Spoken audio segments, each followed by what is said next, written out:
इससे कि वो समझे कि दुनिया के ग्राम में इंदौर में हमारे बुद्ध जी लोग रहते हैं, तो वो अपना यहाँ प्रवचन सुनाएंगे और हम सबका जीवन बदल कर ही जाएंगे। तो हमारे जन्म की आगे हैं सभी लोग आगे आगे लाइन से नहीं उठा। हाँ तो ले दीजिए फूल दे समय समय दे दीजिए वो लाइन से दे दीजिए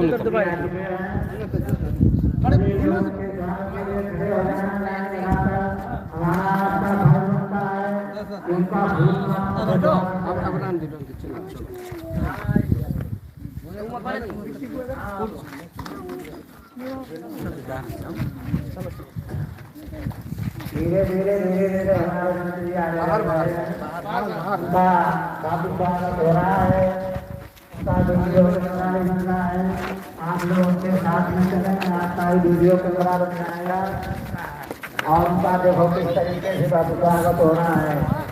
वैसे हम लोग जो है छुट्टी मना रहे हैं और धीरे धीरे मंच की तरफ बढ़ रहे हैं। हमारे मंत्री और संस्कार आसीन होने वाले हैं।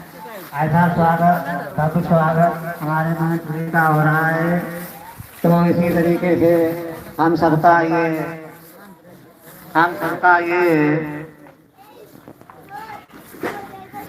सुबह होना चाहिए कि हमारे दरवाजे पर आए हुए आगंतुक का स्वागत करें।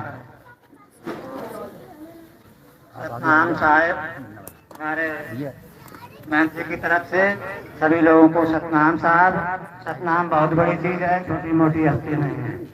सतनाम सतनाम ये 5 नाम, उसी में से सतनाम है। हमारे मंत्री बोलेंगे, आप लोगों को आशीर्वाद देंगे, आप लोगों को ज्ञान बांटेंगे और जो है आप लोगों को सत्संग सुनाएंगे अपने वाणी के माध्यम से।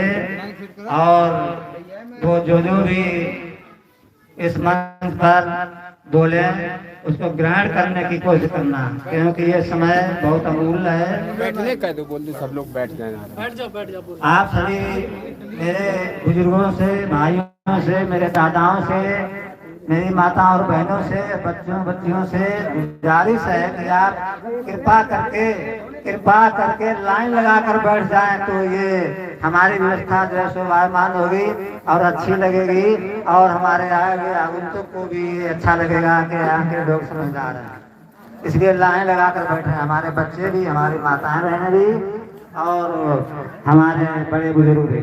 कृपया हमारे यहाँ की प्रार्थना है आप सभी लोग लाइन लगाकर बैठ जाएं। इसमें हमारी आपकी ये व्यवस्था है।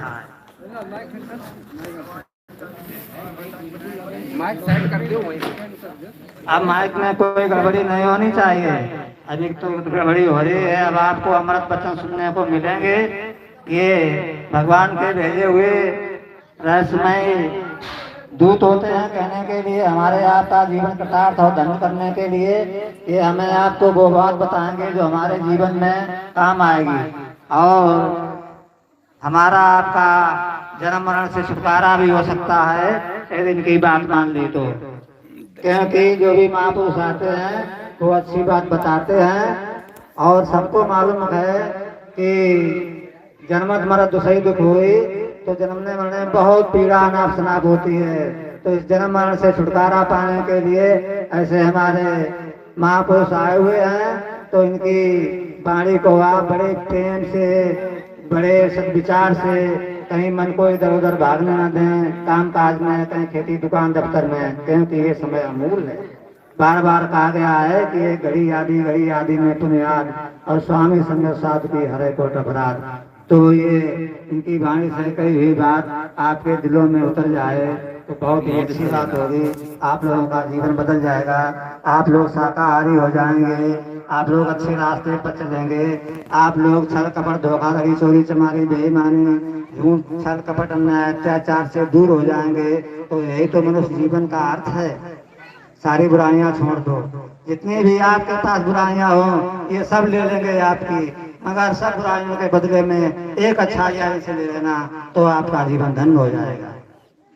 ये मेरा कहना है, क्योंकि ये मनुष्य प्राणी एक ऐसा ही प्राणी है संसार में जो हर बात अच्छी और बुरी को सोच सकता है, उस पर विचार और मनन कर सकता है और चिंतन कर सकता है।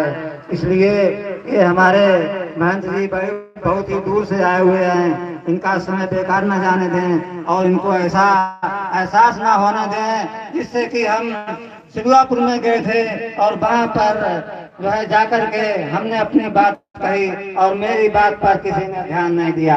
ऐसा कोई कुछ भी महसूस ना होने दें, इनकी बात को बड़े ही ध्यान और गौर से सुने, तभी हमारा आपका मतलब जो है ये जहाँ कहीं भी जाएंगे तो वो हमारा आपका गुणगान कहेंगे। हम सिलवापुर में गए थे और हमारी बात बड़े अच्छे ढंग से सुनी गई और हमारे विचारों को रखा गया है। अब मेरे लिए ये इशारा हो रहा है महंत जी को मंच पकड़ाने का, पकड़ाता हूँ बड़े सौभाग्य। नहीं इसमें थोड़ा लगा दो भैया, लगा दो ऐसे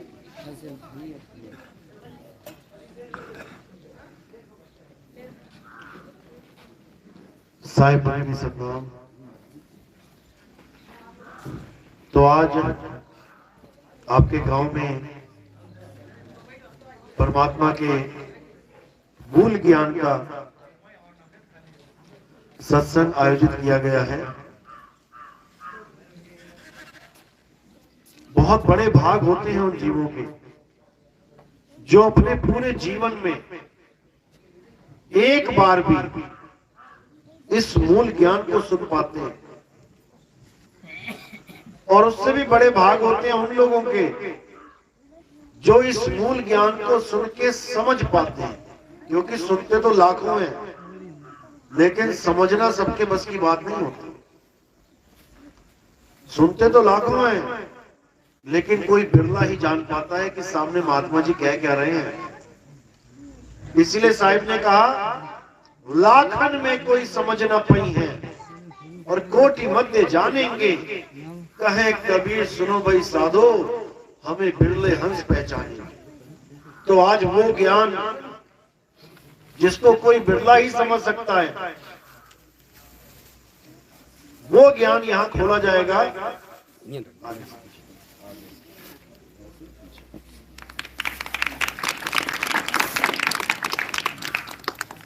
तो वो ज्ञान आज यहां पे खोला जाएगा जिसको सुनने के बाद आपके अंदर एक विवेक शक्ति पैदा होगी। किसी गुरु से नाम लेना अलग बात है और नाम की परख करना अलग बात है कि मुझे जो नाम दिया वो सही भी है या गलत। तो आज सही और गलत पे सत्संग होगा, निर्णय करेंगे कि क्या सही है और क्या गलत है। तो सत्संग शुरू करने से पहले परमात्मा के नाम पे जयकारा लगाएंगे। बोलिए परमपिता परमात्मा की, सदगुरु बंदी छोड़ कबीर साहिब की, सभी संतों की, सभी भक्तों की, आज के आनंद की, सकल हंस को बंदगी, साहेब बंदगी सतनाम। आवाज थोड़ी कम कर दो, मैंने ज्यादा हो गई। तो दो प्रकार का ज्ञान इस संसार में प्रचलित है। एक सत्य ज्ञान यानी सच्चा ज्ञान, और एक असत्य ज्ञान यानी झूठा ज्ञान। ज्ञान वो भी है लेकिन झूठा है, अधूरा है। हर जगह दो ही चीजें चल रही हैं। नोट चल रहे हैं ना, एक असली नोट, कितनी खुशी होती है जब नोट घर में आते हैं, और एक नकली नोट। 10 नोट 500 की नकली चला गया तुम्हारे पास दुकान पे, खुशी होगी, गम का माहौल हो जाएगा, गम का माहौल हो जाएगा। लेकिन नोट देखने में एक जैसे ही है, एक जैसे होने पर भी तुम्हें खुशी नहीं दे पा रहे हैं। अब चला क्यों तुम्हारे पास वो नोट? क्योंकि तुम्हें परख ही नहीं थी कि असली नोट में और नकली नोट में फर्क क्या होता है। इसीलिए कोई भी शातिर बंदा आया और तुम्हारी दुकान पे नोट चला के चला गया। अब रोते रहो, पीटते रहो अपने आप को। जैसे ये नोट नकली और असली है, वैसे ही घी भी चलता है नकली और असली, खोआ भी चलता है असली और नकली, बहुत सी चीजें चलती हैं असली और नकली। देखो छापे पड़ते हैं दिवाली में, दुकानें सीज हो जाती है, क्यों? नकली दूध, नकली मक्खन, नकली घी, नकली खोआ, हर जगह नकली नकली नकली। लेकिन वहां पे हम बुद्धि लगा लेते हैं क्या असली क्या नकली, वहां पे फर्क कर लेते हैं। लेकिन जब नाम की बारी आती है, किसी महात्मा से कोई भी गुरु से कोई नाम ले आया, यहीं पर ही कम से कम 4-5 गुरुओं के शिष्य होंगे, लेकिन आज तक क्या किसी ने परख किया कि जो मुझे नाम मिले हैं वो नकली हैं या असली? एक भी नहीं विचार करता कि मुझे नकली मिल गया कि असली। क्यों? क्योंकि गुरु पे अंधश्रद्धा कि मेरा गुरु तो नकली नाम दे नहीं सकता, और विवेक की कमी। तुम्हारे पास विवेक नहीं है, तुम्हें नहीं पता सोना और पीतल में क्या फर्क है, तो पीतल की बालियां ही ले आओगे तुम, तो पीतल की बालियां ही ले आओगे सोने की समझ के। और अगर तुम्हें पता है पीतल और सोने में क्या फर्क है, तो कोई चलाएगा क्या तुम्हारे पास बाली? कोई ना चला सकता। हीरे और कांच में फर्क पता है, तब कोई भी कांच नहीं चलाएगा अपने पास, पारख करेगा, हीरे को कांच से अलग कर देगा। लेकिन जब नाम की बात आती है, तब ये परख काम नहीं कर पाती। क्यों? क्योंकि तुम्हें परख पता ही नहीं है कि असली नाम और नकली नाम में फर्क क्या होता है। तो आज आपको फर्क बताया जाएगा कि असली नाम और नकली नाम, इनमें फर्क क्या है। पवित्र ज्ञान और मूल ज्ञान, इसमें फर्क क्या है। कबीर साहब कहते हैं धर्मदास जी को कबीर सागर में कि धर्मदास मेरी लाख दुहाई, मूल ज्ञान बाहर ना जाई। पवित्र ज्ञान तुम जग में भाखो, मूल ज्ञान गुप्त कर राखो। मूल ज्ञान बाहर जो परही, बिचली पीढ़ी हंस न तरही। मूल ज्ञान तब लग छुपाई, जब लग द्वादश पंथ न मिट जाई। साहिब कह रहे धर्मदास जी को तुम पवित्र ज्ञान खूब भागो दुनिया में, लेकिन मूल ज्ञान छुपा लेना। मूल ज्ञान का मतलब क्या है, पवित्र ज्ञान का मतलब क्या है, इसको अच्छी तरह समझना है। पवित्र ज्ञान में क्या आता है, जितनी भी दुनिया में पूजा पाठ, जंतर मंत्र, तंत्र, तप, व्रत, नित्य नेम, कोई परिक्रमा, कोई 4 धाम यात्रा, जितना भी कुछ आता है A to Z, जो भी तुम धर्म में भगवानों के नाम पे करते हो, कोई नमाज पढ़ना, कोई बाइबल पढ़ना, कोई गिरजाघर जाना, कोई गुरुद्वारे जाना, पाठ करना, ये सब पवित्र ज्ञान में आता है, सब पवित्र ज्ञान में। और मूल ज्ञान में क्या आता है, मूल ज्ञान में आता है आत्मज्ञान। पवित्र ज्ञान में तुम किसी और चीज के साथ जुड़ते हो। किसी गुरु ने मुझे मंत्र दे दिया, जो निरंजन ओंकार निरंकार सोम सतनाम। किसी ने मुझे नाम दे दिया हरे कृष्णा हरे राम। किसी ने दे दिया सतपुरुष काल पुरुष शब्द स्वरूपी राम। किसी ने दे दिया हरे ओम तत्सत, कुछ भी दे दिया। हम किसी मंत्र के साथ जुड़ गए। जो चीज हमें बाहर से मिली थी उसके साथ जुड़ गए। किसी गुरु ने कहा कि जाओ नदियों में स्नान करो, हम गंगा गए, जमुना गए, कितनी नदियों में स्नान किया, यानी हम बाहर वाली चीज से जुड़ गए, हम बाहर नदियों से जुड़ गए। किसी ने कहा बेटा पर्वत की परिक्रमा करो, हम पर्वत से जुड़ गए। किसी ने कहा बेटा तपस्या करो, हम तप से जुड़ गए। ये जितने भी बाहर मुखी जितने भी कर्मकांड हैं, ये सब से जुड़ गए, लेकिन हम अपनी आत्मा से नहीं जुड़ पाए। किसी और से जुड़ना, किसी बाहर मुखी वस्तु से जुड़ना, ये पवित्र ज्ञान कहलाता है। और सब छोड़ के केवल अपनी आत्मा से जुड़ना, ये आत्म ज्ञान कहलाता है। कबीर साहब कहते हैं, जल में मीन प्यासी, मोहे देखत आवे हासी, आत्म ज्ञान बिना नर भटके, कभी काबा कभी काशी। आत्म ज्ञान बिना नर भटके। आत्म ज्ञान क्या होता है? आत्म ज्ञान, किसी गुरु के पास जाओ, गुरु जी मुझे आत्म ज्ञान दे दो, वो कहता बेटा 5 नाम जप ले, हो जाएगा आत्म ज्ञान? कभी नहीं होगा। क्यों नहीं होगा? क्योंकि हमें आत्म ज्ञान की डेफिनेशन ही नहीं पता, परिभाषा ही नहीं पता आत्म ज्ञान की। आत्म हत्या का मतलब क्या होता है? किसी और की हत्या कर दूं, आत्म हत्या हो गया? नहीं हुआ। आत्म रक्षा का मतलब क्या होता है? किसी और की रक्षा करूंगा, आत्म रक्षा हो गया? नहीं हुआ। आत्म कथा क्या होता है? किसी और की कथा लिख दूंगा तो आत्म कथा हो गई? नहीं हुई। आत्मनिर्भर क्या होता है? किसी और पे निर्भर रहूं तो आत्मनिर्भर हो गया क्या? नहीं हुआ। इसी प्रकार आत्म ज्ञान किसी और चीज का ज्ञान होने को नहीं कहते, बल्कि अपना ज्ञान हो जाने को कहते हैं। आत्म ज्ञान यानी मुझे मेरा ज्ञान हो जाए कि मैं कौन हूं। अगर तुम्हें ये ज्ञान हो गया तो तुम्हें परमात्मा से मिलने से कोई नहीं रोक सकता। पवित्र ज्ञान जरूरी है जीवन में, लेकिन एक सीमा तक।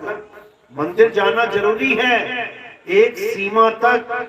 मस्जिद जाना जरूरी है, एक सीमा तक। ऐसे गुरुद्वारे और गिरजाघर जाना जरूरी है, लेकिन एक सीमा तक। जैसे स्कूल जाना जरूरी है, क्या बुढ़ापे तक जाते हो? एक सीमा तक। और वो सीमा क्या है?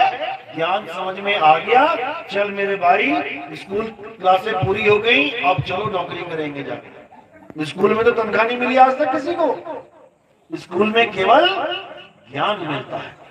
इसी प्रकार मंदिर में क्या मिलता है? ज्ञान मिलता है। मस्जिद में क्या मिलता है? ज्ञान मिलता है। अल्लाह के बारे में पता लगा, भगवान के बारे में पता लगा, गुरुद्वारे गए वाहिगुरु के बारे में पता लगा, चर्च गए गॉड के बारे में पता लगा। लेकिन गॉड थोड़ी नहीं है उसमें, गॉड थोड़ी नहीं रहता मंदिर में, मस्जिद में अल्लाह थोड़ी नहीं रहता। ज्ञान मिल रहा है वहां पे। अब अल्लाह वाहिगुरु गॉड को पाने का ज्ञान मिला, अब तुम्हें अल्लाह वाहिगुरु कहीं और मिलेगा। और वो कहां मिलेगा? उसका स्थान क्या है? साहिब कहते हैं, कस्तूरी कुंडल बसे और मृग ढूंढे बन माही, ऐसे रमता राम है ये दुनिया जाने नहीं। कहां पे रमते हैं राम? हमारी आत्मा में रमते हैं राम। जब हनुमान जी को विभीषण ने बोला कि भाई अब तो राम जी जा रहे हैं लीला खत्म करके, अब तुम कैसे दर्शन करोगे उनके? तो हनुमान जी ने क्या एड्रेस बताया था? अयोध्या का। क्या बताया? छाती फाड़ के दिखा दी कि तुम्हारे लिए राम जा रहे होंगे, मेरा राम तो मेरे अंदर बसता है। मैं किसी मूर्ति का मोहताज नहीं हूं, मैं किसी शरीर का मोहताज नहीं हूं, मेरे रोम रोम में राम बसता है। कौन सा भजन गाते हैं आप लोग? मेरे रोम रोम में बसने वाले राम, मैं तुमसे क्या मांगू? गाते हो रोम रोम में बसने वाला, ढूंढते कहां जाके हो? मंदिर में। मंदिर हमारे रोम रोम में क्या? और कहते हैं मैं तुझसे क्या मांगू? और सबसे लंबी लिस्ट तुम्हारी होती है भगवान के आगे। सारा काम उल्टा चल रहा है, क्योंकि हमें कोई बताने वाला नहीं मिलता। कहते हैं जो तिलमाही तेल है, ज्यों चकमक में आग, और तेरा साईं तुझ में है, जाग सके तो जाग। अब तिल को कोई कहे चल भाई तेल ढूंढने चलते हैं, कहां जाएगा वो? तिल कहां जाए तेल ढूंढने? चकमक पत्थर कहे कि यार आग ढूंढने जा रहा हूं मैं, तो आग कहां ढूंढेगा वो जाके? अपने में ही है। बस एक तरीका मिल जाए उसको सही से कि कैसे आग प्रकट होगी। तो परमात्मा कहीं बाहर नहीं है, किसी गली कूचे के मंदिर में नहीं है, परमात्मा तुम में है, तभी तो तुम चल पा रहे हो। ये 5 तत्व की लाश है, मिट्टी है, देखो खा रही है, पी रही है, सब कुछ कर रही है। कैसे कर पा रही है?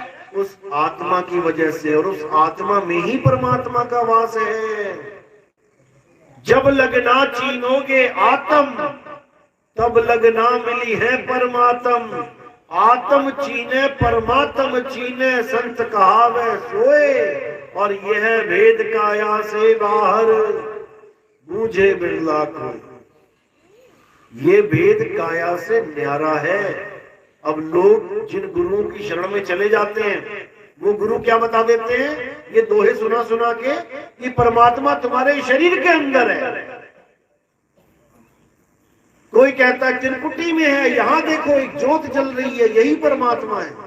अरे भाई ये परमात्मा नहीं है।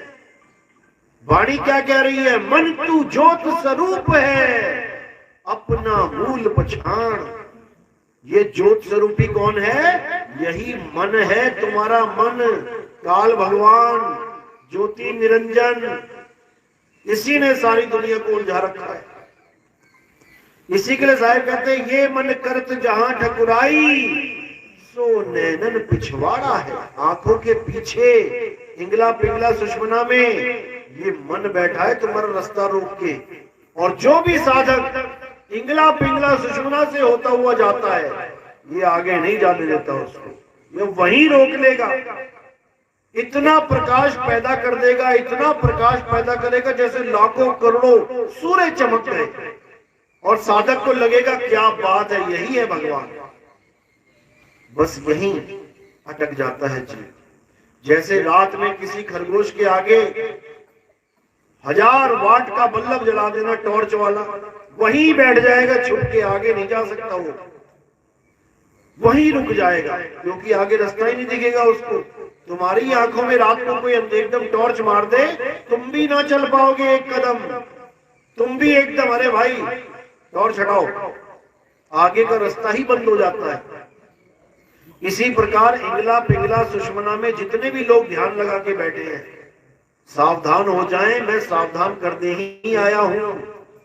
बिल्कुल भी गलती से भी ये वाला दरवाजा मत खोल देना, ये शिवनेत्र मत खोल देना, नहीं तो हालत खराब हो जाएगी। साहिब ने गोरखनाथ को भी समझाया था कि इंगला बिन से पिंगला बिन से सुषुम्ना नाड़ी, और कहे कबीर सुनो रे गोरख कहाँ लगी हो ताड़ी। अभी जीवित हो, शरीर में आत्मा है, तो तुम ध्यान यहाँ माथे पे लगा के बैठ गए, और जब ये शरीर छूटेगा तब कहाँ जाओगे? परमात्मा तो रह गया तुम्हारा त्रिकुटी में, और तुम्हें बाहर निकाल दिया जाएगा, तब तुम्हारा मिलन कैसे होगा? लेकिन उसके समझ में नहीं आएगा। लेकिन आप लोग समझ जाओ, त्रिकुटी की साधना नहीं करनी है, ये योग मत है, योगियों का मत है, हठ योगियों का। हमने संत मत को जानना है। संत मत मना करता है कि 5 नाम 7 नाम 10 नाम जितने भी चल रहे हैं ये नाम, इसको नहीं जपना। कोई भी भगवान किसी भी नाम जपने से नहीं मिलता है। जब प्यास लगती है तो कौन सा नाम जपते हो? पानी पानी पानी पानी पानी, या जल जल वाटर वाटर, एक भी नाम नहीं जपना है।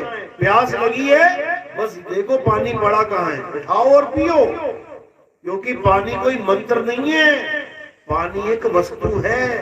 मंत्र से प्यास नहीं बुझेगी, वस्तु से प्यास बुझेगी।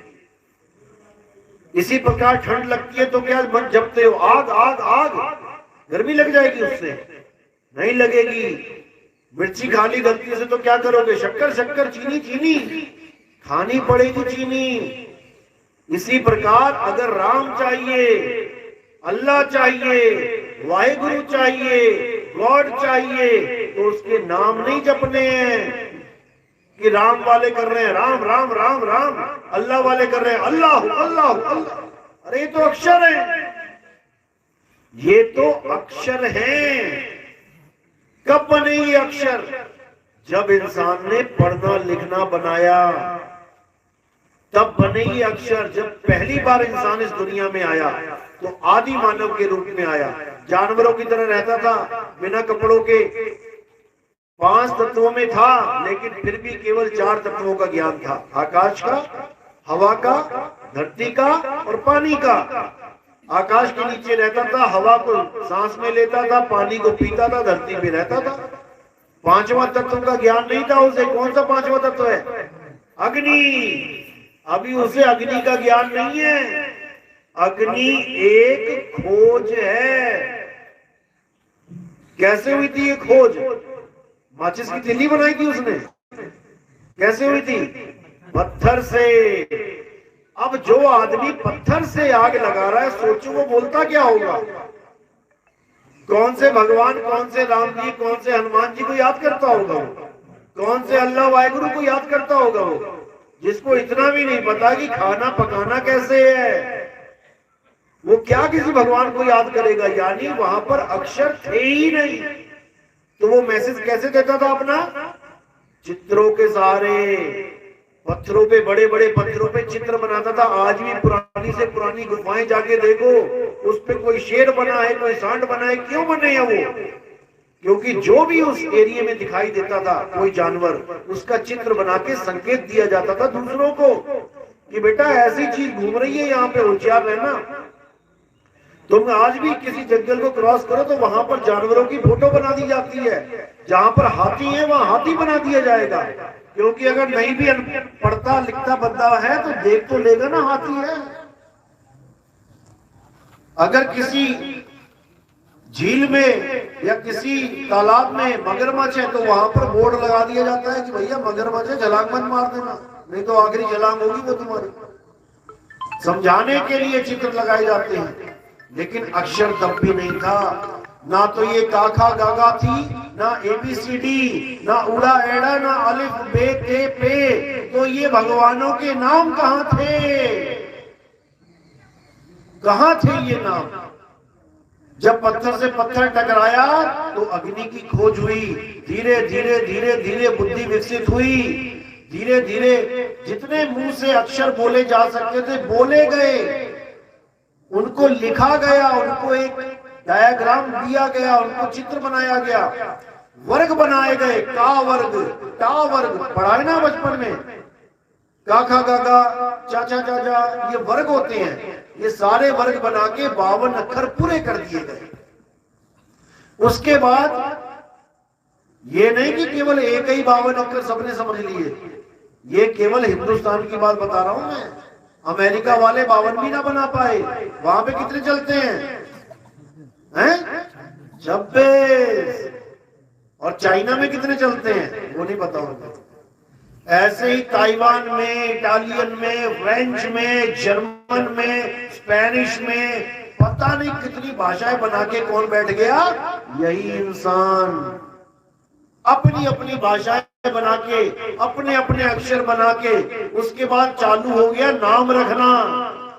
जो भी चीज दिखाई देती गई उसका एक नाम रखता गया और सबको पढ़ाता गया, बताता गया कि आज के बाद ये चप्पल को मैं जब चप्पल बोलूं तो ये लेके आना, पता लगा लोटा लेके आ रहे हो।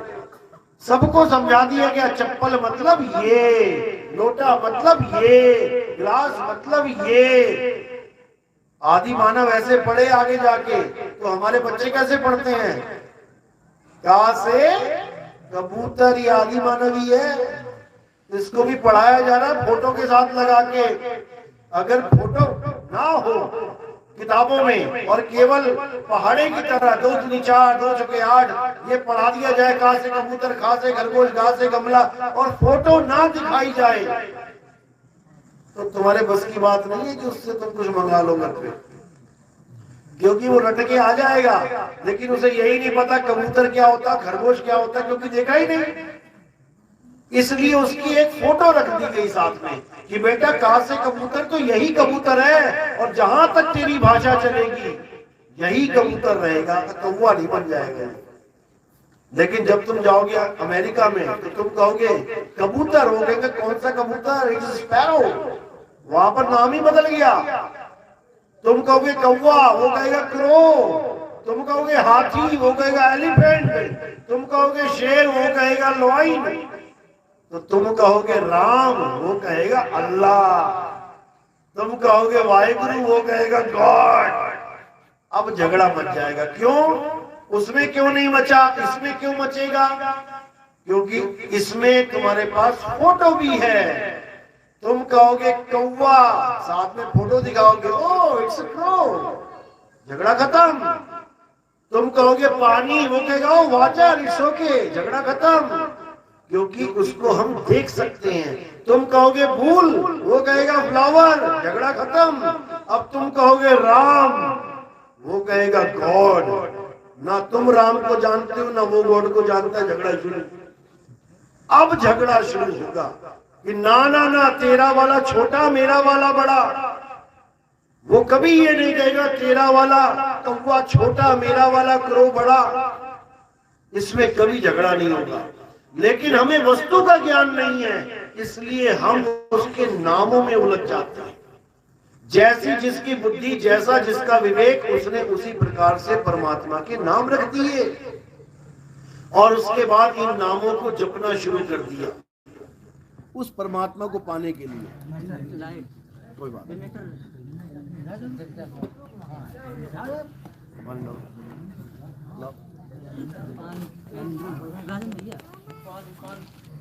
पानी दो, पानी।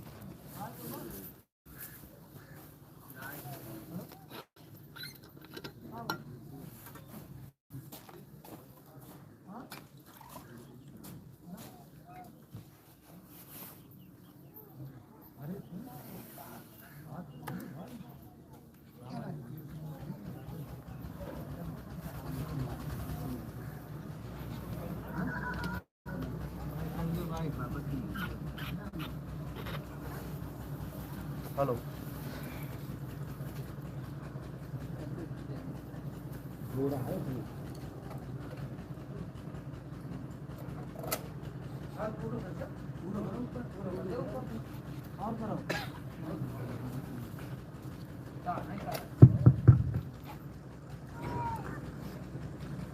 तो सारे झगड़ों की जड़ क्या है? अक्षर। ये 52 अक्षर, ये 26 अक्षर। तो कबीर साहब क्या कह रहे हैं इन अक्षरों के बारे में? कह रहे 52 अक्षर जीव आधारा, आदि अक्षर जीव्या से न्यारा। वाही को सत सिमरण कहिए, सिमर सिमर नर उतरो पारा। कि अगर तुम परमात्मा का सिमरण करना चाहते हो,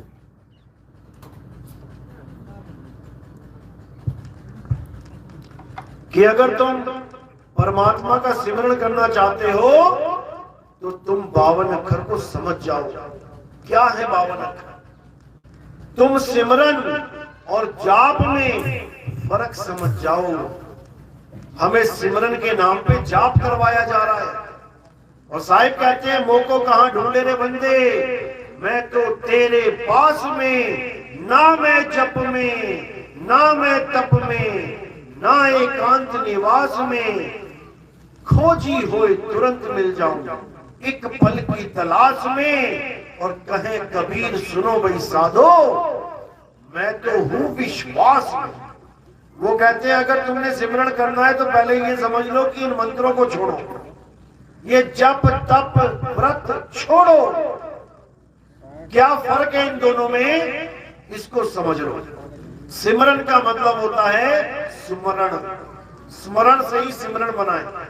स्मरण का मतलब होता है याद करना, याद करना। जैसे मैं कहूं अपने अपने पिताजी को याद करो, तो सबने अपने पिताजी को याद किया, बहुत अच्छी बात है। अब मैं कहता हूं कि अपने पिताजी का नाम जपो। अब तुम्हें पहले यह ढूंढना पड़ेगा तुम्हारे पिताजी का नाम क्या। याद करना और नाम जपना, इन दोनों में जमीन आसमान का अंतर है। तुम किसी ऑटो रिक्शा वाले के साथ आए, वो ऑटो रिक्शे वाले ने तुम्हें 50 रुपए की जगह 10 रुपए दे दिए घुमा के पैसे। अब मैं कहूं कि उस ऑटो रिक्शे वाले को याद करो, तो तुम उसकी शक्ल को याद कर लोगे? अब मैं कहूं उसका नाम जपो तो तुम कहोगे भैया मैंने कौन सा उसका नाम पूछा। यानी सिमरण तो तुम कर सकते हो लेकिन तुम जाप नहीं कर सकते बिना 52 अक्षरों के। तो 52 अक्षरों के द्वारा जो भक्ति की जा रही है वो है जाप भक्ति। जपी बनाया जा रहा है तुम्हें। और जो 52 से परे है भक्ति वो है आत्मज्ञान की भक्ति। वहां पे आत्मज्ञानी बनाया जा रहा है तुम्हें। दोनों में जमीन आसमान का फर्क है, फिर समझ लो। आत्मज्ञानी को किसी भी नाम जपने की जरूरत नहीं है और जपी तपी सन्यासी को नाम जपने की भी जरूरत है, तपस्या की भी जरूरत है और जंगल में जाने की भी जरूरत है। तो हमने आत्मज्ञानी बनना है, हमने जपी तपी सन्यासी नहीं बनना। क्या कमी रह गई थी सतयुग में? अच्छा युग था, सब भक्ति कर रहे थे, मजे से भगवानों के नाम जप रहे थे, तो मुक्ति क्यों नहीं मिली? यज्ञ कर रहे थे, सब कुछ कर रहे थे, मुक्ति क्यों नहीं मिली? क्यों द्वापर में आ गए, त्रेता में आ गए? त्रेता में खूब नाम जपा, खूब नाम जपा, खूब भक्ति करी, फिर द्वापर में आ गए। द्वापर में बहुत नाम जपा, बहुत कुछ किया, फिर भी कलयुग में आ गए। और अगर अब भी वो गलती करी जो तीनों युग में करते रहे तो भाई फिर आ जाएगा। अब बचना है अगर इस जाल से। कौन सा जाल है ये? मछली वाला जाल है ये। मोटी मछली के लिए मोटा जाल और बारीक मछली के लिए बारीक जाल। मोटी मछली कौन? जो अविवेकी लोग हैं, जिनकी मोटी बुद्धि होती है, जो सोचते हैं तीर्थ में चले जाते हैं मुक्ति हो जाएगी, कहीं स्नान कर लेते हैं मुक्ति हो जाएगी, ये मोटी बुद्धि है। और जो महीन बुद्धि है, सूक्ष्म बुद्धि वाला, उसको पता है बेटा बिना गुरु के मुक्ति नहीं होगी, बिना गुरु के मुक्ति होती नहीं है। वो इन सब चीजों को छोड़ के किसी गुरु के पास चला जाएगा। अब मोटी मछली के लिए मोटा जाल और पतली मछली के लिए महीन जाल, दोनों प्रकार के जाल इस काल भगवान ने बना रखे हैं। मोटी के लिए तो खुला ही पड़ा है संसार, जहां मर्जी भटकता रहे, आएगा 84 में। और जो गुरुओं के पास चले जाते हैं उनके पास है मंत्र जाल, 52 अक्षर का जाल। जो गुरु 52 अक्षरी नाम पकड़ा देते हैं, कोई भी नाम दे दिया, जय श्री राम, जय हनुमान, अल्लाह अकबर, वाहेगुरु, कबीर कबीर, ज्योतिरंजन, ओंकार, निरंकार, सोम सत्य, कुछ भी दे दिया, जो भी बोलने लिखने पढ़ने में आ गया, अक्षरों में आ गया, तो समझ जाना कि अब तुम आत्मज्ञानी तो नहीं हो सकते, क्योंकि तुम अक्षरों का सहारा लेके बैठ गए, अक्षरों को जपने में लग गए। तो साहिब कहते हैं इन अक्षरों को पहचानो भाई, ये तुमने खुद बनाए हैं, ये भगवान का नाम नहीं, ये तुमने खुद बनाया है नाम, तुमने बनाया है, इसलिए तुम इसको जप के प्राप्त नहीं कर पा रहे। उसको जानो जो तुमने नहीं बनाया है, जो सदा से है, उसको जानो। और वो क्या है? हे अर्जुन, आत्मा ही सत्य है, आत्मा के अलावा जो कुछ भी है वो असत्य है। अध्याय 2 पढ़ो, अध्याय 4 पढ़ो, सारा खोल के समझा रखा है कि हे अर्जुन, तत्वदर्शियों ने 2 प्रकार के तत्वों का जिक्र किया है, एक असत तत्व, एक सत्य तत्व। असत्य तो इन शरीरों को मानो और सत्य केवल आत्मा है। हे अर्जुन, आत्मा अजन्मा है, आत्मा नित्य है, शाश्वत है, पुरातन है, सनातन है। हमें समझाया जा रहा है कि हम सनातन धर्म के हैं और हमें पुजवाया क्या जा रहा है? पत्थर पुजवाए जा रहे हैं सनातन धर्म का नाम लेके। जबकि आप गूगल पे भी सुनोगे, देखोगे ना कि आत्मा सनातन है या नहीं, एक ही जवाब आएगा, आत्मा ही सनातन है। सनातन का मतलब होता है जिसका कोई आदि और अंत ना हो, वो है सनातन। लेकिन हमें सनातन के नाम पे क्या पुजवाया जा रहा है? शनिदेव, ब्रह्मदेव, शंकर जी, राम जी, जो हमें पता है कि कब आए हैं। सतयुग में शंकर जी, ब्रह्मा जी, विष्णु जी आए हैं, त्रेता में राम जी आए हैं, द्वापर में कृष्ण जी आए हैं। हमें उनका पता है कब आए हैं, तो वो सनातन नहीं रहे। हमें ये नहीं पता कि आत्मा कब से आई है। हे अर्जुन, ये आत्मा अजन्मा है, इसका कभी जन्म ही नहीं होता। तो जिसका जन्म ही नहीं होगा उसकी मृत्यु कैसे होगी? इस आत्मा को जानना ही मुझे जानना है। हे अर्जुन, तू और मैं ये शरीर नहीं है, ये शरीर तो आत्मा के कपड़े हैं। हम और तुम आत्मा है, शरीर नहीं। तो जब हम और तुम शरीर नहीं है तो पूजा किसकी होनी चाहिए? आत्मा की, शरीरों की? आज तक हमें शरीरों की पूजा करवाई गई, इसीलिए हम आत्मज्ञानी नहीं है। हमें दुनिया भर के ज्ञान हो गया, लेकिन किसी को पूछो, भैया कभी अपनी आत्मा को जाना कैसी होती है? आत्मा कैसी होती है?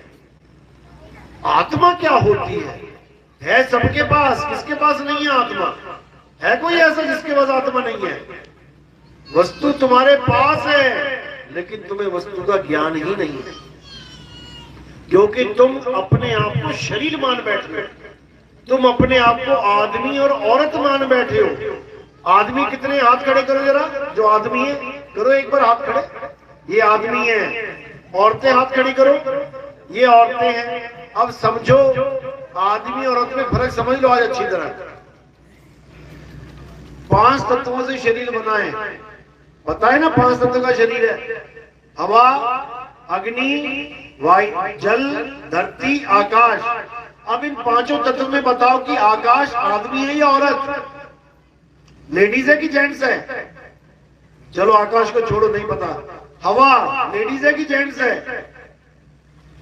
अग्नि लेडीज है कि जेंट्स है? पानी लेडीज है कि जेंट्स है? मिट्टी लेडीज है कि जेंट्स है? कोई भी नहीं है, ना लेडीज ना जेंट्स। जब ये 5 तत्व लेडीज और जेंट्स नहीं है, तो इन 5 तत्वों से बनाया एक पुतला लेडीज एंड जेंट्स कैसे हो गया? समझ रहे हो? बकरे की जो खाल होती है, केवल खाल, वो लेडीज है या जेंट्स है? बकरा और बकरी नहीं पूछ रहा मैं, खाल पढ़िए। तुम्हें नहीं पता बकरे की कि बकरी की है, वो खाल लेडीज है कि जेंट्स है? नहीं है ना कोई भी। लेकिन उसी खाल से अगर लेडीज पर्स बना दिया तो वो लेडीज हो गया, और जेंट्स पर्स बना दिया तो वो जेंट्स हो गया। समझ रहे हो बात को? यानी ये 5 तत्वों का पुतला लेडीज और जेंट्स कैसे बना? केवल शेप के कारण। लड़कियों का पर्स देखा ना, ऐसे लटका के घूमती हैं। अब वही पर्स किसी आदमी को दे दो लटकाने के लिए, लोग हंसेंगे, अबे ये क्या लेके घूम रहा है? प्लास्टिक लेडीज होता है कि जेंट्स? लेकिन प्लास्टिक का चश्मा लेने जाओ, दुकानदार को भैया बढ़िया से चश्मा दिखा दो, वो क्या कुछ भी दिखा देगा? वो पूछेगा भैया लेडीज की जेंट्स, तो ये चश्मा लेडीज और जेंट्स कहां से आ गया? उसकी बनावट ऐसी है कि लेडीज की अलग बनावट और जेंट्स की अलग। लेडीज चश्मा लगा के घूमोगे, हंसेंगे लोग तुम्हारे ऊपर। इसी प्रकार ये कपड़ा, जीन्स, ना लेडीज ना जेंट्स, लेकिन लेने जाना कभी दुकान पे, भैया जीन्स दिखाना, पूछेगा भैया लेडीज जीन्स या जेंट्स जीन्स? जैकेट लेके लेने जाना, लेडीज जैकेट की, जेंट्स, हर चीज लेडीज जेंट्स, लेडीज जेंट्स। किस आधार पे? केवल शेप के आधार पे। इसी प्रकार आप भी 5 तत्वों का शरीर लेके घूम रहे हो, आप भी 5 तत्वों का शरीर लेके घूम रहे हो, लेकिन शेप अलग है। मिट्टी एक ही है, लेकिन एक से घड़ा बना दिया और एक से सुराही। अब झगड़ा चल रहा है, मैं घड़ा, मैं सुराही, मैं घड़ा, मैं सुराही, लेकिन कोई ये नहीं कह रहा मैं मिट्टी। एक आदमी को और एक औरत को मिक्सी में डाल के घुमा दिया, अब जो बाल निकला बाहर, पहचान पाओगे लेडीज है कि जेंट्स? एक सुराही और एक मटके को फोड़ फोड़ के मिला दिया, अब पहचान पाओगे सुराही और कौन मटका? तो तुम क्या हो, लेडीज की जेंट्स? कुछ भी नहीं। वेरी गुड, लेकिन कुछ तो हो ना भाई। कुछ भी नहीं तो काम खराब हो जाएगा। अरे तुम आत्मा हो, तुम आत्मा हो जो लेडीज और जेंट्स दोनों शरीरों को चला रहा है। तुम आत्मा हो, तुम शरीर नहीं हो। शरीर तो तुम एक दिन यहीं छोड़ के चले जाओगे, मरोगे नहीं तुम आत्मा हो, अजर अमर अविनाशी हो तुम। जब किसी की मां मर जाती तो क्या कहते हैं? मेरी मां मुझे छोड़ के चली गई। अच्छा, कहां चली गई? भगवान के पास चली गई। अच्छा, तो मरा कौन? जब तेरी मां मार्केट जाती थी तब तो तूने एक बार भी ना कहा मेरी मां मर गई। आज तेरी मां भगवान के पास चले गए तो कह रही है मर गई मर गई मर गई। कौन मरा? शरीर मरा। तो शरीर मां थोड़ी नहीं थी। शरीर तो मिट्टी, हवा, पानी, अग्नि था। शरीर मिट्टी, पानी, हवा, अग्नि, धरती है। शरीर मां और शरीर बाप नहीं है। तुम इस चमड़ी को, शरीर को, मिट्टी को मां मान बैठी हो कि मेरी मां चमड़ी है। इतना चेहरा उतार दिया जाए ना मां का, सबका, अपनी मां ना ढूंढ पाओगे तुम गई कहां मेरी मां। तुमने केवल इतना चेहरा पकड़ लिया कि ये मेरी मां का चेहरा है, जबकि ये चमड़ा है। तुम्हारे मां तुम्हारे बाप चमड़ा, हड्डी, खून नहीं है। तुम्हारे मां तुम्हारे बाप कौन है? जो बीच में जीवात्मा बैठी है, जो तुम्हारे सवालों के जवाब दे रही है, वो है तुम्हारे मां और बाप। और वो भी इस काया के मां और बाप हैं। तुम्हारे मां और बाप कोई नहीं है। तुम तो अजन्मा, नित्य, शाश्वत, अजन्मा आत्मदेव हो। तुम आत्मा हो। आत्मा का कोई मां और बाप नहीं होता।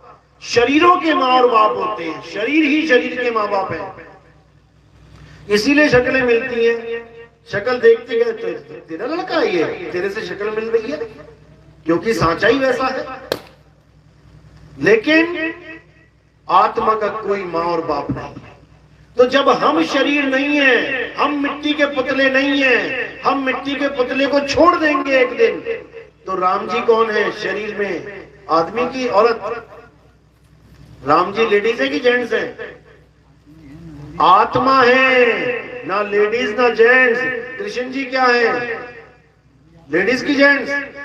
आत्मा है। इस दुनिया में कोई लेडीज जेंट्स है ही नहीं। लेडीज और जेंट्स तो शरीर है। शरीर यानी कपड़े।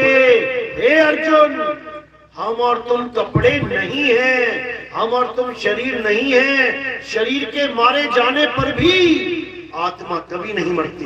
नैनम छिन्नन्ति शस्त्राणि नैनम दहते पावका। इस आत्मा को ना तो कोई शस्त्र काट सकता है, ना अग्नि जला सकती है, ना वायु सुखा सकती है, और ना जल भिगो सकता है। क्या इस शरीर को कोई काट नहीं सकता? क्या ये शरीर को काट नहीं सकता कोई? कटेगा, लेकिन आत्मा को कोई काट नहीं सकता। तो पूजनीय क्या है, आत्मा या शरीर? आत्मा। बस तुमने ये समझना है। इसीलिए बोला है कि आत्म ज्ञान बिना नर भटके। कभी काबा कभी काशी। मुसलमान जा रहे हैं काबा में भागे भागे, और हिंदू जा रहे हैं काशी में भागे भागे। और जिसको ढूंढना चाहते हैं वो कहां छुपा है? तुम्हारी आत्मा में। यानी पीठ पे छोरा और गांव में ढिंडोरा। बगल में छोरा कहते हैं और गांव में ढिंडोरा। यानी जो चीज तेरे पास है तो उसी को ढूंढने के लिए लाखों किलोमीटर की सैर कर रहा है। घी को ढूंढने के लिए दूध गली गली मारा फिर रहा है, और है कहां घी? दूध में। बस तुमने ये जानना है। तुम्हें केवल एक ही चीज की जरूरत है कि मुझे कोई मेरा आत्म ज्ञान दे दे। कई लोग कहते हैं आप शरीरों की पूजा हटवा दी, आपने मूर्ति पूजा हटवा दी, तो अब हम राम जी की पूजा करनी हो तो राम जी को कहां ढूंढे? उनकी आत्मा को। कृष्ण जी की आत्मा को कहां जाके ढूंढे? कैसे पूजा करें उसकी जब आत्मा की पूजा करनी है? तो इसका जवाब क्या है? जैसे आपके घर में एक पंखा है और वो करंट से चल रहा है। करंट से चलता है ना पंखा, और ये शरीर किससे चलता है? आत्मा से। अब जब आत्मा इस शरीर से अलग हो जाती है तो आप कहते हो कि शरीर मर गया, लेकिन जब करंट पंखे से अलग होता है और पंखा रुक जाता है, कभी कहा एक बार पंखा मर गया, वहां बहुत हो जाता है बिजली चली गई, वहां कहते हो बिजली चली गई, पंखा मरा नहीं, पर यहां कहते हो हमारे अब्बा मर गए, हमारा बिटवा मर गया। कोई नहीं मरता, बिटवा चला गया, अब्बा चले गए। और कहां गए? कार्ड में क्या लिखवाते हो? मेरे पिता का स्वर्गवास हो गया, चाहे पूरे गांव का जीना हराम कर रखा हो उसने, तब भी स्वर्ग में पहुंचा देते हो उसको।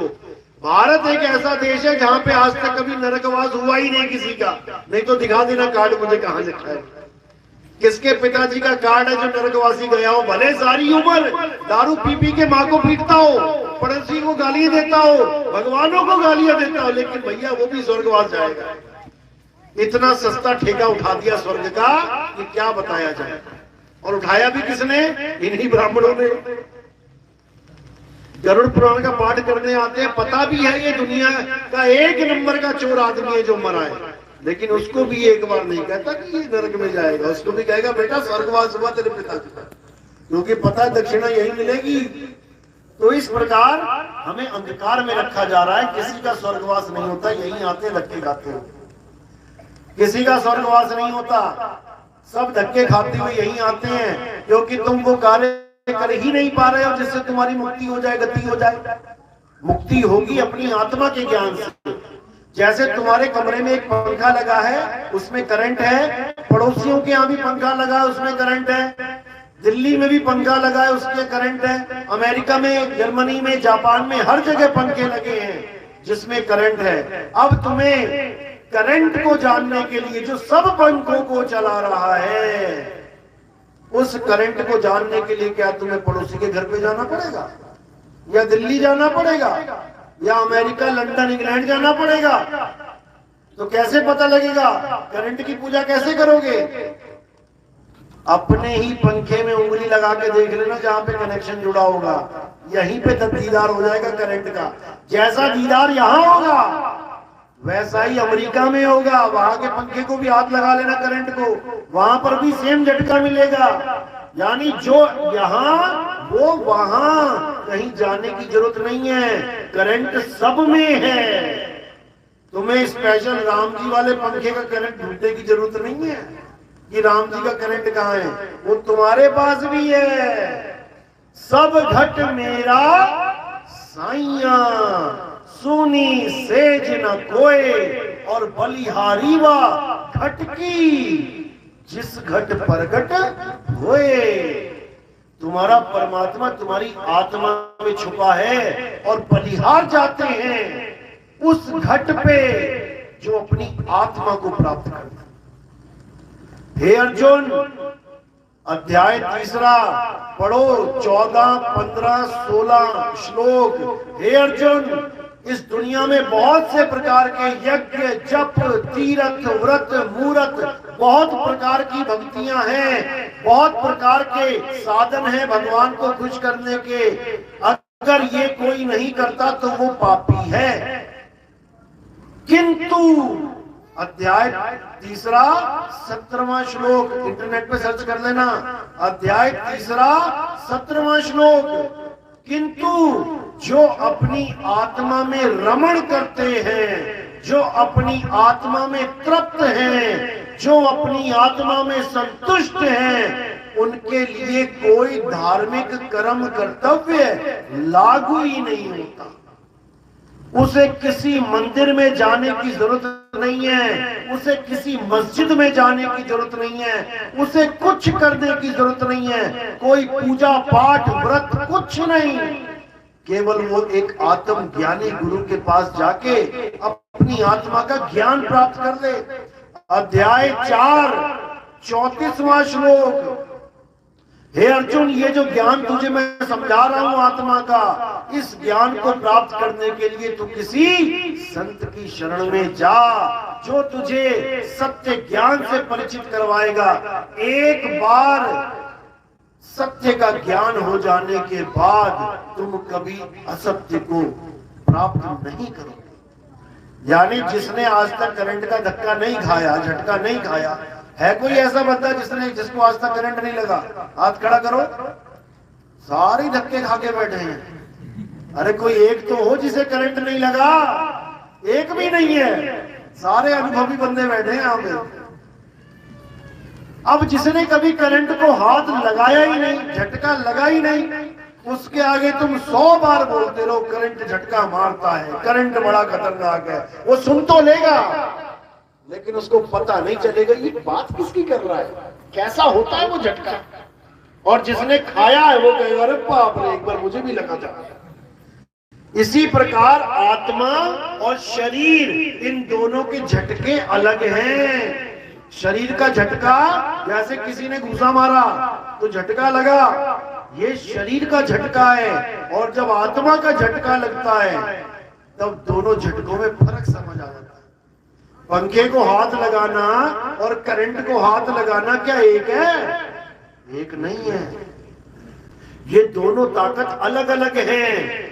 इसी प्रकार अगर किसी को करंट का झटका नहीं लगा तो वो यही सोचता रहेगा ये पंखा जीवित है, चल रहा है मजे से, यानी ये आदमी है, यही है जो कुछ है। वो आत्मा को अलग करके नहीं देख पाता।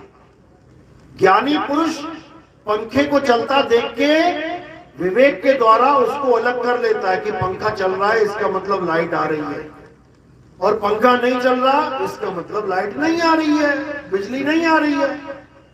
तो वो दोनों तत्वों को जानता भी है, उसको पता है पंखे को छूना कैसा होता है और करंट को छूना कैसा होता है। इसी प्रकार एक आत्मज्ञानी को ये पता होता है कि शरीर का मरना क्या होता है और आत्मा का क्या मतलब होता है। आत्मा कभी नहीं मरता। शरीर का अनुभव भी उसको पता होता है और आत्मा का अनुभव भी उसको पता होता है कि आत्मा किस बला का नाम है, आत्मा होती क्या है। जब तुम आत्मा में स्थित हो जाते हो, हे अर्जुन, जो लोग अपनी आत्मा में स्थित हो जाते हैं वही स्थित प्रज्ञ कहलाते हैं। केवल वही मुक्ति को प्राप्त करते हैं, बाकी सब ऐसी धक्के खाते रहते हैं। कोई गलतफहमी में ना रहे कि मैं कृष्ण जी की पूजा करता हूं, मैं स्वर्गवास हो जाएगा, मुक्ति मिल जाएगा, कभी नहीं मिलेगी, क्योंकि उन्होंने रास्ता ही कुछ और बता रखा है। हे अर्जुन, मुझे 4 प्रकार के लोग भजते हैं, मेरी पूजा करते हैं। कौन कौन से प्रकार के लोग? पहला प्रकार, जो कोई दुनियावी इच्छा के लिए, मेरी गाड़ी मिल जाए, मुझे दुकान मिल जाए, मुझे मकान मिल जाए, सोनी सी लड़की मिल जाए, शादी हो जाए, दहेज में 2-4 कारें मिल जाए, भगवान की मन्नतें मांग रहा है जा जाके भगवान से। कहते हैं पहला मेरा भगत वो है, सबसे लो कैटेगरी भगत, जो दुनियावी इच्छाओं के लिए मुझे भज रहा है। दूसरे नंबर का कौन है? जो विपत्ति आने पे मुझे भज रहा है। पेपर में नकल करते मारे गए, फ्लाइंग गाय पकड़ दिया, केस लग रहा है, भगवान बचा लो, एक बार बचा लो। गली में कोई झगड़ा हो गया, 4 लोग लठ लेके आ रहे हैं, हे भगवान आगे से कभी ना लड़ूंगा, बचा लो। ये मुझे भज रहा है, लेकिन अपने कारण के लिए भज रहा है, ये भी मुझे प्रिय नहीं है। तीसरा कौन है? जो मेरी लीलाओं को देख के मुझे भगवान मान लेता है। अरे कृष्ण जी ने पहाड़ उठा लिया, कृष्ण जी ने कालिया नाग को गिरा दिया, कृष्ण जी ने ये कर दिया, कृष्ण जी ने वो कर दिया। ये तीसरे प्रकार का भगत है, ये भी मुझे प्रिय नहीं है। हे अर्जुन, जो तत्व ज्ञान के द्वारे मेरे स्वरूप को जानता है, जो ये जानता है कि मैं शरीर नहीं हूं, मैं एक अजन्मा आत्मा हूं, हे अर्जुन, वो ज्ञानी मुझे अति प्रिय है कोई ऐसा ज्ञानी जो कृष्ण जी को आत्म स्वरूप में जानता है? कोई भी नहीं मिलेगा तुम्हें। जितने बाबे टीवी में आ रहे हैं सब आत्मा आत्मा आत्मा करके शरीर की पूजा करा के पैसा इकट्ठा करा के किनारे हो जाते हैं। शरीरों से ऊपर कोई उठ नहीं पा रहा है, सारा झगड़ा शरीरों का है। शिव जी वाले कह रहे हैं शिव जी पर सबसे बड़े हैं, शिव जी ने ब्रह्मा और विष्णु को पैदा किया है, शिव जी की पूजा करो। विष्णु वाले कह रहे हैं विष्णु जी सबसे बड़े हैं, विष्णु महापुराण में देखो, शंकर जी को विष्णु जी ने पैदा किया, विष्णु जी की पूजा करो। और ब्रह्मा जी वाले कह रहे हैं ब्रह्मा ही सारी सृष्टि का रचयिता है। ये आपस में एक मत ना हो पाए, ये आपस में एक मत नहीं हो पाए। हमें क्या एक मत करेंगे? एक मत हम तब होंगे जब हम गीता को अपने घर में लेके आके रोज अध्ययन करेंगे। अध्याय 2, 3, 4 और 7, बस ये 4 अध्याय घोट के पी जाओ, उसके बाद मेरी एक एक बात तुम्हें समझ में आने लग जाएगी। इसलिए मैंने एक विचार किया है कि बहुत जल्दी ये गीता जो पूरा सार है उसको निकाल के एक छोटी सी पुस्तक बनाई जाएगी जो आप जेब में लेके घूम सकते हो। उस पुस्तक का नाम रखेंगे हर हर गीता घर घर गीता। तब आपको समझ में आएगा कि ये तत्व ज्ञान है क्या, ये आत्मज्ञान होता क्या है। आज तक आप केवल जंतर मंतर तंत्र को ही ज्ञान मानते आए हो कि गुरुजी ने 5 नाम दे दिए, मैं जप रहा हूं, मेरी आंखें बंद करा के त्रिकुटी पे ध्यान लगवा दिया, कानों में उंगलियां डलवा के अनंतनाथ सुनवा दिया, यही ज्ञान है, यही मुक्ति का साधन है। ये मुक्ति का साधन नहीं, ये फंसने का साधन है, ये फंसने का मरने का साधन है। असली साधन है आत्मज्ञान। आत्मज्ञान में आ जाओ, यानी हम सब आत्मा हैं, कोई बड़ा छोटा नहीं है, कोई हिंदू मुसलमान नहीं है, कोई शूद्र ब्राह्मण वैश्य क्षत्रिय नहीं है। ये सब कब बने? जब अक्षर बने। इस दुनिया के सारे अक्षरों को हटा दो, अब बताओ तुम्हारी जात क्या है, अब बताओ तुम्हारा धर्म क्या है। हिंदू का हा कहां से आएगा, मुसलमान का मां कहां से आएगा, ईसाई का ई कहां से आएगा। धर्म छोड़ो, तुम्हें तुम्हारा नाम रखने के लाले पड़ जाएंगे। अक्षर ना हो तो तुम्हारा नाम कैसे रखेंगे? तुम्हारा नाम छोड़ो, भगवानों का नाम कैसे रखोगे? राम जी का रा कहां से लाओगे, हनुमान जी का हा कहां से लाओगे? ये सारी चालीसाएं कैसे लाओगे? क्या पढ़ोगे जब अक्षर ही नहीं होंगे? तो अगर अक्षर नहीं होंगे तो क्या भगवान भी नहीं होगा? होगा कि नहीं? अब जो होगा वो जानना है। जो अक्षरों के बिना भी है उस राम को जानना है। और वो राम कोई 2 अक्षर का रा और मां नहीं है, वो राम आत्मा है जो सब में रम रहा है। इसीलिए उस आत्मा को क्या कहते हैं? आत्म राम। आत्म राम ये है असली राम, और आत्म राम ही सत्य है। इसीलिए कहते हैं राम नाम सत्य है। राम नाम तो राम ही होना चाहिए था ना। नितिन का नाम नितिन ही तो होना चाहिए, राजेश का नाम राजेश ही तो होना चाहिए। लेकिन राम का नाम सत्य कैसे हो गया? क्योंकि राम का नाम कोई 52 अक्षरी राम नहीं है, राम का नाम आत्मा है। इसी प्रकार तुम्हारा नाम भी आत्मा है, लेकिन आत्मा का आ और ता और मां वाला नहीं। आत्म तत्व, जो तत्व तुम्हारी काया को चला रहा है, वो वस्तु तुम्हारे पास है। वो को कहां ढूंढे रे बंदे, मैं तो तेरे पास में। इसको समझना है, यही आत्मज्ञान है। इसके अलावा सब झूठ है। तो इससे पहले कि मृत्यु आए और तुम्हें इन 9 दरवाजों में से निकलना पड़े। इस काया में 9 दरवाजे हैं। ये काया तुम नहीं हो, याद रखना। जैसे तुम अपने घर में रहते हो ना, मिट्टी के घर में ये घर बना रखा है, ऐसे ही ये भी घर है जिसमें तुम रह रहे हो। अब तुम सामने देखो, इस दरवाजे, इस मकान में 1 दरवाजा, 6 खिड़कियां, 4 रोशनदान दिख रहे हैं ना सब। इसी प्रकार इस मकान को भी समझ लो। इस मकान में 9 दरवाजे खुले हुए हैं। कौन से 9 दरवाजे? 1 2 3 4 5 6 7 और 2 नीचे। ये 9 दरवाजे इन्हीं से निकल के ये जीवात्मा छोड़ के चली जाती है। किसी की मरते हुए लैट्रिन निकल जाती है, किसी का पेशाब निकल जाता है, किसी की जीभ बाहर आ जाती है, किसी के नाक से ब्लड आ जाता है, किसी के कान से ब्लड आ जाता है, किसी की आंखें टमाटर की तरह बाहर आ जाती है।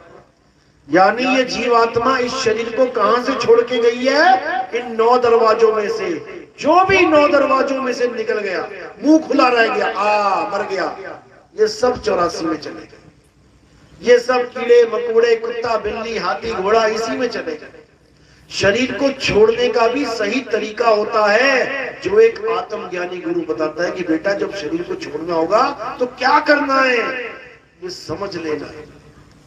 इसको अपना स्वरूप मत मान लेना। ये तुम्हारा मकान है। जैसे सामने मकान है वैसे ये मकान है। सामने क्या दिख रहा है? मकान कैसे बना है? ईंटों से। ईंट क्या है? ईंट के ऊपर ईंट लगाई ना। जब नहीं लगाई थी तो ईंट ऐसी पड़ी हुई थी मैदान में, तो उसको उन ईंटों को मकान बोलेगा? कोई नहीं बोलेगा, दीवार तक भी नहीं बोलेगा, जबकि ईंटें पड़ी हैं। अब वही ईंट, ईंट के ऊपर ईंट लगा दी, ईंट के ऊपर ईंट, अब वो दीवार बोलने लग जाए, उसका नाम ही बदल गया। पहले ईंटें पड़ी थी, अब ईंट के ऊपर ईंट लग गई तो दीवार बन गई। उसके बाद ईंटों को गोल गोल करके खंबा बना दी तो उसका नाम खंबा बन गया, जबकि है क्या? ईंटें। दीवार को ढा दो, खंबे को ढा दो, ईंटें ईंटें में मिल गई। अब कहाँ है दीवार, कहाँ है खंबा? तो इसी प्रकार ईंट पे ईंट लगी है, तो यहां पर ईंट क्या है? इस काया में ईंट क्या है? सेल। साइंस का स्टूडेंट नहीं कोई? विज्ञान पढ़ते हो? जीवन की इकाई क्या है? सेल, कोशिकाएं। तो सेल के ऊपर सेल है कि नहीं? तो ये ईंटें लगी हुई हैं। अब इसमें सीमेंट लगाए और रेता लगाए, वो क्या है? जो तुम्हारा मांस है। इसमें सरिये लगे हैं, तुम्हारे क्या है? हड्डियां। और इस पे पेंट कर रखा है, तुम्हारा क्या है? Skin colour. किसी ने मकान काला पतवा लिया, किसी ने गोरा। ऐसे ही यहाँ पर काला पतवा के आ गए, कहीं गोरा। अब कह रहे मेरे अब्बा तो गोरे हैं, तेरे अब्बा काले हैं। अरे अब्बा गोरे काले नहीं है, मकान का पेंट गोरा और काला है। मकान का पेंट है गोरा और काला। अब्बा अम्मी तो एक सही है, दोनों जीवात्मा हैं। लेकिन इस मकान को देख देख के लोग खुश हो रहे हैं। मेरी घरवाली बड़ी सुंदर आ गई। घरवाली सुंदर नहीं है, उसका मकान सुंदर है, एक दिन ढह जाएगा। तो तोते को पिंजड़े में रख के उसको बुला दिया गया कि तोता है तू। वो अपने आप को पिंजड़ा मान के बैठा। ये पिंजड़ा है। और तोता कौन है? जीवात्मा। तोता अपने आप को भूल गया और इस पिंजड़े को अपना स्वरूप मान के बैठ गया। अब ये सारे पिंजड़े बैठे हैं, सारे पिंजड़े हैं। जो दिख रहा है वो पिंजड़ा है, और जो नहीं दिख रहा वो तोता है। जो नहीं दिख रहा वो तोता है। अब तोते तोते आपस में बात कर रहे हैं, और भाई क्या हाल है? बहुत बढ़िया जी। यार तू मोटा बहुत हो गया, तू मोटा बहुत हो गया। नहीं, तेरा पिंजड़ा मोटा बहुत हो गया, ये कहना चाहिए था। हमें खुद का पता ही नहीं लग पा रहा। अब किसी की मृत्यु हो गई, तोता उड़ गया सुबह 6 बजे, शाम तक आए सारे आदमी, रिश्तेदार इकट्ठे होके, पंडित जी को बुला लिया, चलो जी अंतिम संस्कार करना है। तोता तो सुबह 6 बजे उड़ गया, और अंतिम संस्कार किसका करेंगे? पिंजड़े का। अब पिंजड़ा उठा लिया लोगों ने, राम नाम सत्य है, राम नाम सत्य है, उठा के पिंजड़े को जला दिया। पिंजड़े को जला दिया और क्या कह रहे हैं? हमने तोते का अंतिम संस्कार कर दिया। तोता तो तुम्हारे हाथ भी ना आया सुबह 6 बजे, वो तो उड़ भी गया, और तुम पिंजड़े का अंतिम संस्कार करके कह रहे हो अब तोते को मुक्ति मिल गई। अरे भाई, पिंजड़े की मुक्ति हुई कि तोते की हुई? संस्कार तुमने पिंजड़े का किया और कह रहे हो मुक्ति तोते की हो गई। अरे जिसका संस्कार हुआ है मुक्ति तो उसकी होनी चाहिए। तो साहिब कह रहे हैं ना मैं क्रियाक्रम में रहता, ना मैं। सारा खेल किसी का है। आप जब समझोगे इस वाणी को, मुंह को कहां ढूंढे रे बंदे, मैं तो तेरे पास में, इसको रोज आपने 1-2 बार सुनना है, आपको सारी कहानी समझ में आ जाएगी कि हमसे गलतियां कहां हो रही हैं। बस यही समझना है कि राम कोई शरीर नहीं है, सीता मैया कोई शरीर नहीं है, हनुमान जी कोई शरीर नहीं है, वो सब आत्मा है और वो मेरी आत्मा में रमण कर रहे हैं, वो हमारी आत्मा में बैठे हैं। आत्मा में ही परमात्मा का वास होता है। चलो आज का सत्संग यही समाप्त करते हैं और एक बार देखना चाहूंगा किस किस को मेरी बात समझ में आई, हाथ खड़े कर दो। क्या बात है, पूरे गांव को ही आ गई और कल को ये सब वहीं खड़े मिलेंगे पिंजड़े के आगे आरती घुमाते हुए।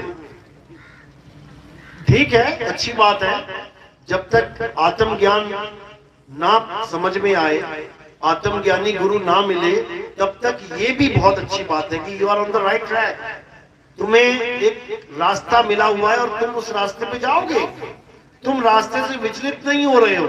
मंदिर जाना लाख गुना अच्छा है कहीं पर जाके बीड़ी फूकना, शराब पीना, गांजा पीना, तंबाकू खाना, इससे अच्छा लाख गुना अच्छा है। भले रब ना मिले, परमात्मा ना मिले, लेकिन कम से कम तुम मर्यादा में तो हो। लेकिन जब तुम्हें आत्मज्ञानी गुरु मिल जाए तब तुम्हें आगे बढ़ जाना चाहिए। अगर तुम तब भी आगे नहीं बढ़ते तो तुम्हें इंसानी जन्म मिला ना मिला एक ही समान जान। इंसानी चोला बहुत मुश्किल में मिलता है। परमात्मा ने अपार कृपा करी है जो हमें 1,84 में ना भेज के ये इंसानी जन्म दे दिया बुद्धि और विवेक का, ताकि हम अपनी आत्मा को समझें, आत्मा को जाने और आत्म ज्ञान में स्थिर हो जाएं। बस तब मुक्ति हो जाएगी। नहीं तो फिर किसी अम्मा जी के पेट में चले जाओगे अगले जन्म में। आज एक अम्मा के पेट में गए, वही ना छूट रही है सारी उम्र। और कितनी अम्मा के पीछे जा चुके हो पेट में, कोई गिनती है क्या? लाखों करोड़ों अरबों खरबों माताओं को छोड़ के आज तुम एक माता को अपनी मां मान के बैठे और पिछली माता तुम्हारे दिमाग से आउट। यही माया है। अगर वो सारी अम्मा आ जाए ना और कहे तू हमारे बिटवा आजा मेरे पास, तुम ये संन्यास आज ही ले लोगे कि भैया हमें नहीं चाहिए। शुकदेव का नाम सुना है? शुकदेव मां के गर्भ में 12 साल बिताए उसने। 12 साल तक भक्ति करता रहा, बैकुंठ तक पहुंच गया। बैकुंठ से निकाल दिया, नहीं भाई तुम्हारी एंट्री नहीं, तुमने गुरु धारण नहीं किया, गुरु धारण करो जाके।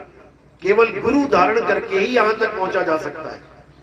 अब बाहर कौन निकले उसको पता है। बाहर निकला तो ये जो मेरी याददाश्त शक्ति है ये भूल जाएगा मैं, ये माया भुला देगी। गर्भ में सब याद रहता है, गर्भ में एक एक चीज याद रहती है।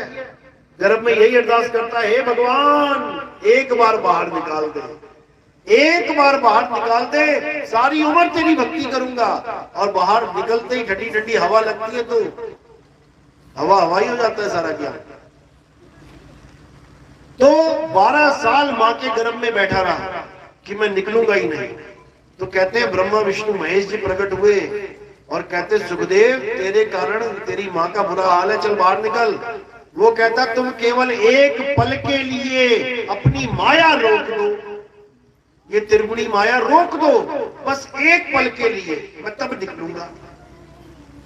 कहते हैं जैसी माया रोकी, गर्भ से बाहर आया और जंगल की तरफ भागने लगा। और जो नाड़ुआ होता है वो पाइप लगी होती है मां के साथ बच्चे की, उसको अपने हाथ से तोड़ा और भागा जंगल की तरफ। अब माँ और बाप क्या कह रहे? अरे बेटा शक्ल तो दिखा जा। कहता कौन बेटा, किसका बेटा? अरे मूर्खो, कितनी बार तुम मेरे बेटे हो लिए, कितनी बार मैं तुम्हारा बेटा हो लिया। यहाँ कोई किसी का माँ बाप बेटा नहीं है, भागो, यह माया का जाल है। 12 साल बिता के आ रहा हूं, मुझे पता है कौन मेरी माँ कौन मेरा बाप। लाखों करोड़ों अरबों माओं को छोड़ के आज मैं तेरे गर्भ में पड़ गया तो तू मेरी माँ बनी बैठी है। और माँ कहूं तो किसको? हड्डी को, मांस को, चिथड़े को। ये है मेरी माँ, जिसको मैं खुद ही उठा के एक दिन जला दूंगा, वो है मेरी माँ। जिंदा माँ की उंगली तुम कभी चूल्हे में लगा के देख सकते हो क्या? कभी माचिस लगा सकते हो अपनी माँ की? नहीं लगा सकते। लेकिन जब माँ सच में चली जाती है छोड़ के उस शरीर को, तो कैसे उठा के आग में रख देते हो? क्योंकि तुम्हें भी पता लग जाता है ये मेरी माँ नहीं है, मेरी माँ तो चली गई। इसको समझ लो अच्छी तरह। तो चलो, बहुत लंबा सत्संग हो गया है, समझ में तो आ रहा है ना, कोई दिक्कत तो नहीं किसी को। चलो खैर, अब आगे भी निकलना है हमने। हमारे सत्संग यूट्यूब पे आते हैं, कहत कबीर सुनो भाई साधु नितिन दास। आप अगर ये भी लिखेंगे नितिन दास के सत्संग, तो आपको पूरा सीरियल से आ जाएगा। और अगर कोई नहीं ढूंढ पाता है तो मेरा नंबर है, लिख सकता है। अगर आप एंड्रॉइड फोन चलाते हैं, व्हाट्सएप चलाते हैं, तो आप व्हाट्सएप पे भी मुझे मैसेज कर सकते हैं कि मुझे सीरियल वाइज सत्संग भेज दो लाइन से, तो मैं सारे सत्संग लाइन से भेज दूंगा। मेरा नंबर है 9256111007 9256 यानी 9256 9211 तो सुना होगा आपने, 9211 हो जाना।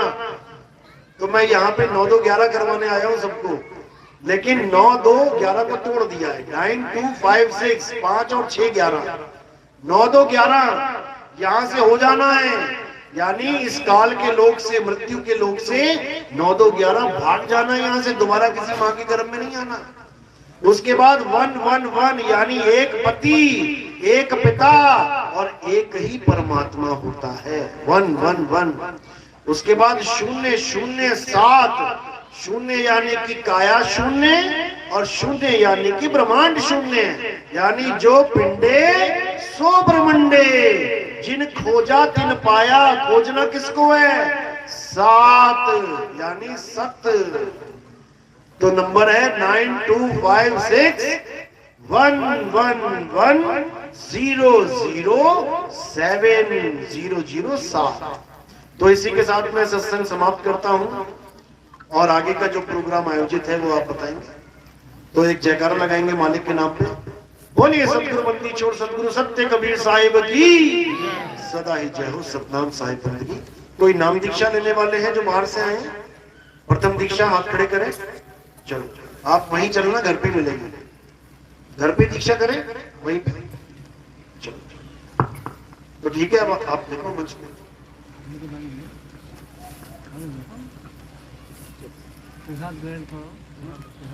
प्रसाद बांटो, आरती करो। आरती का टाइम है, प्रसाद से पहले आरती, उसके बाद